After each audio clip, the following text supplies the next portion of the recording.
नमस्कार, मैं GRS news के लिए गिरीश शेखर। आज के इस ब्लॉग में मैं बात करूंगा गरीबों की और देश की अर्थव्यवस्था में योगदान दे रहे अमीरों की। आप लोग आश्चर्यचकित होंगे कि अभी गरीबों और अमीरों की चर्चा क्यों की जा रही है।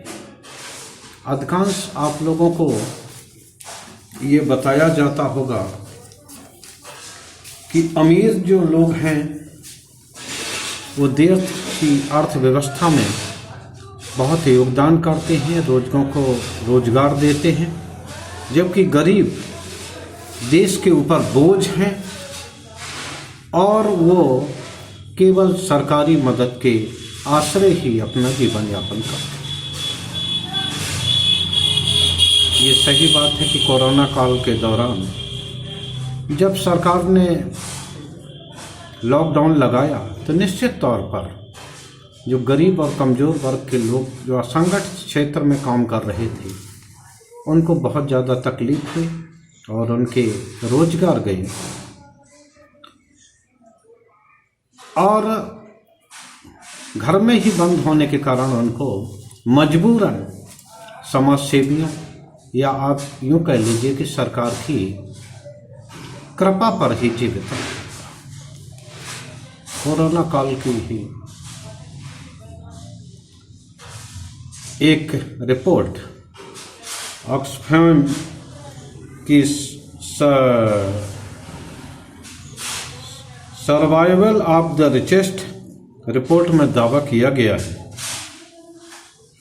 कि जो सबसे गरीब लोग हैं, जिनकी 50% लोग हैं जो सबसे गरीब हैं, उनके पास महज 3% संपत्ति है और भारत में जो सबसे अमीर 1% लोग हैं उनकी देश की 40% संपत्ति का कब्जा।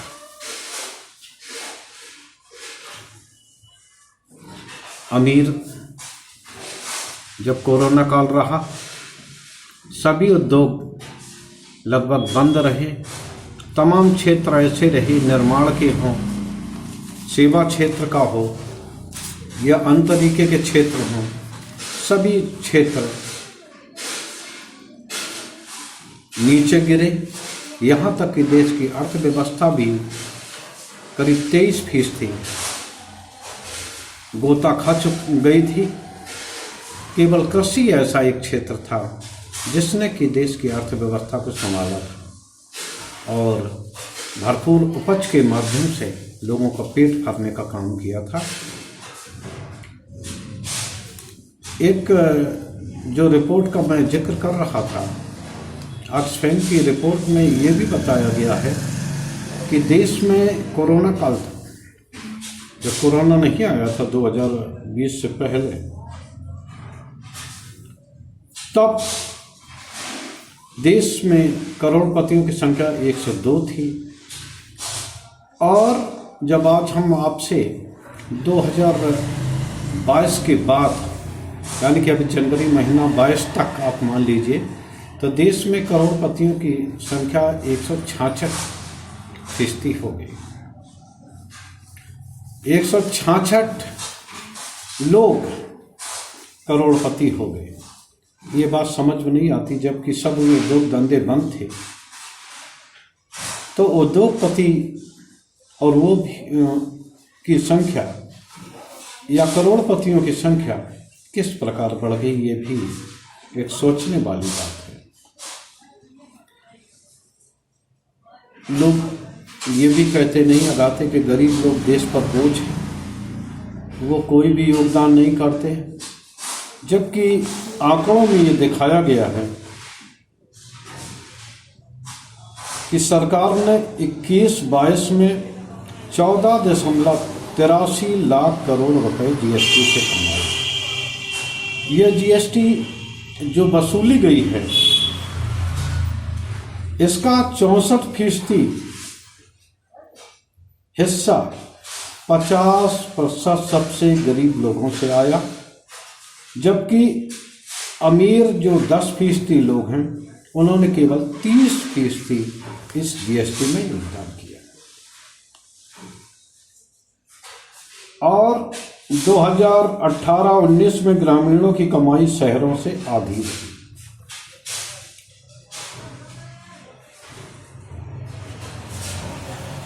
निश्चित तौर पर ये आंकड़े खुद को विचलित करने वाले हैं, क्योंकि आप लोग जानते होंगे कि जो जीएसटी लगा है, चाहे वो अनाज पर हो या अन्य चीज़ों पर लगा हो, दूध दही पर लगा हो, जितना जीएसटी अमीर देता है उतना ही एक गरीब देता है। अमीर बहुत कम संख्या में उपभोक्ता वस्तुओं का क्रय करता है, जबकि गरीबों को रोज ही अपना पेट पालने के लिए उपभोक्ता वस्तुओं को क्रय करना।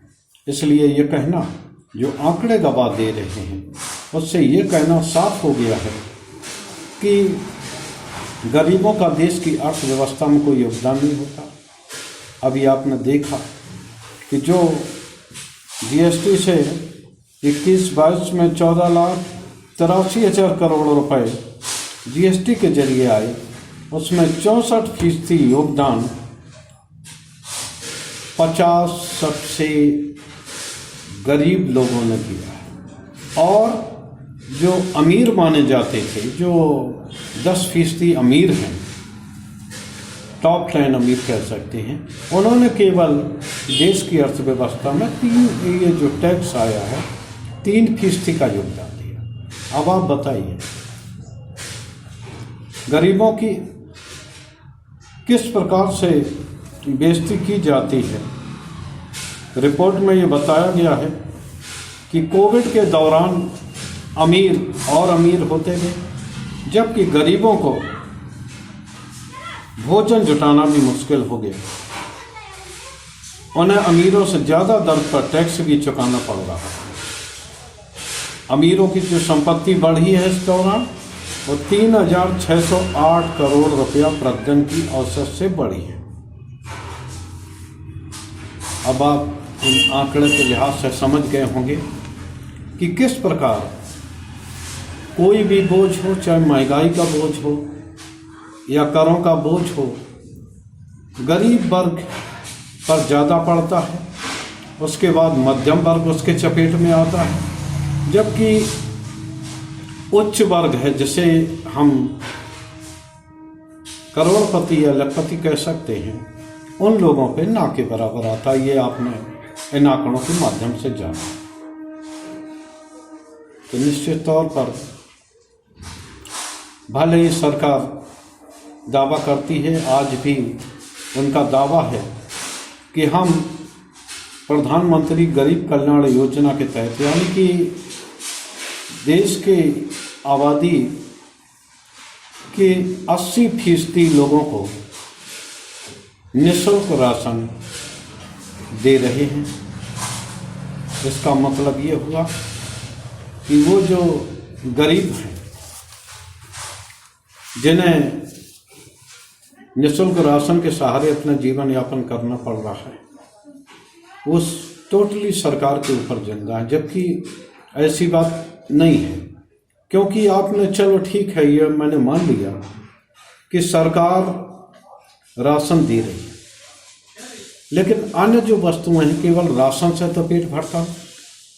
अन्य वस्तुएं हैं जैसे मसाले हैं, गैस है, दूध है, छाछ है, अन्य तमाम तरह की चीज़ें हैं जो गरीब खरीदते हैं। उनकी खपत भी अगर आप देखें तो गरीबों की खपत अमीरों से कई गुनी ज़्यादा होती है।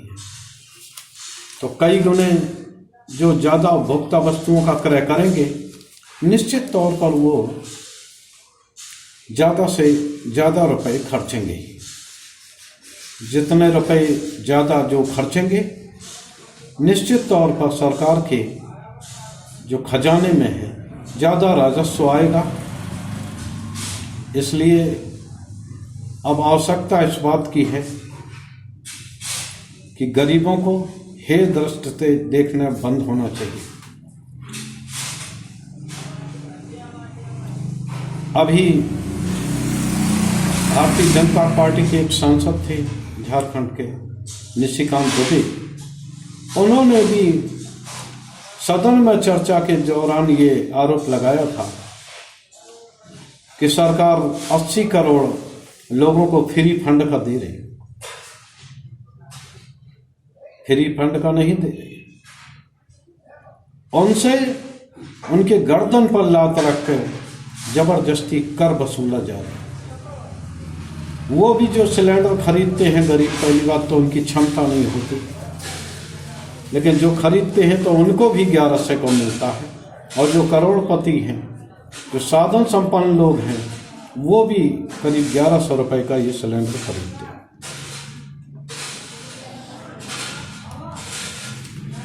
गरीबों की संख्या में भी बहुत वृद्धि हुई है। पिछला जो दशक रहा तो इसमें जो अमीर थे 1%, वो देश की दौलत की 50% अपने कब्जे में ले रहे थे, और आज ये 2/3 के लगभग अमीर लोग देश की संपदा को अपने कब्जे में ले रहे हैं। वहीं 25 साल में पहली बार सबसे गरीब लोगों की संख्या बढ़ी है। गरीबी खत्म करने के लक्ष्य को निश्चित तौर पर झटका लगा है। आपको ध्यान हो, गरीबों के लिए सिर्फ योजना बनती है, जबकि उद्योगपतियों को या रईसों के लिए किस तरह से उनको रियायत दी जाती है। सदन में ही सरकार ने बयान दिया था कि करीब 12 लाख करोड़ रुपया उनका माफ किया गया है, और जबकि सरकार बार बार ये दावा करती है कि किसानों का हमने इतना माफ कर दिया, इतना माफ कर दिया। अगर हम लोग उद्योगपतियों को आंकड़ों की ओर गौर करें जो राइट ऑफ कर्ज किया गया है, तो वो निश्चित तौर पर, तो इसलिए सरकार को अपनी मानसिकता में बदलाव लाना चाहिए। भले ही सरकार की नीतियों के कारण ही कुछ लोग गरीब हों, उन्हें रोजगार न मिल पा रहा हो, उन्हें उनकी आमदनी घटी हो, वो भी सरकार को चुनने और देश की आर्थिक दशा को सुधारने के लिए अपना भरपूर योगदान देते हैं। सरकार की मंशा कुछ भी रही हो, लेकिन अब उन्हें, जैसे कि ये ऑक्सफैम इंटरनेशनल की रिपोर्ट सामने आई है, जिसमें ये बताया गया है कि गरीबों का देश की कर व्यवस्था में करीब 64% हिस्सा गरीब लोगों का है, तो निश्चित तौर पर सरकार को मानसिकता बदलना चाहिए और उनकी भरपूर मदद करना चाहिए। आखिर जब गरीब लोगों पर क्रय शक्ति होगी, भले ही उद्योगपति लोग तमाम वस्तुएं बना लें, अगर देश के उपभोक्ताओं पर खरीदने के लिए पैसा नहीं होगा तो आप ही बताइए, तो वो वस्तुएं किस काम की रहेंगी? वो तो माल वहाँ रखा ही रहेगा। तो सरकार गरीबों की भरपूर मदद करे और ऐसी योजनाएं बनाए जिससे कि गरीबों को ज़्यादा से ज़्यादा लाभ मिले, उनकी आर्थिक स्थिति सुधरे, उनका जीवन स्तर सुधरे, और कोई भी भिखारी, हम भिखारी ही कहेंगे, जो जनता का वोट लेके और उनके जनप्रतिनिधि कहलाने का ठप्पा लगाए घूमते हैं, तो कोई भिखारी उनकी गरीब कह के बदनामी न कर सके। आज के ब्लॉग में इतना ही। आगे के ब्लॉग में और तरह की जानकारियाँ आपके साथ साझा करेंगे। जय हिंद।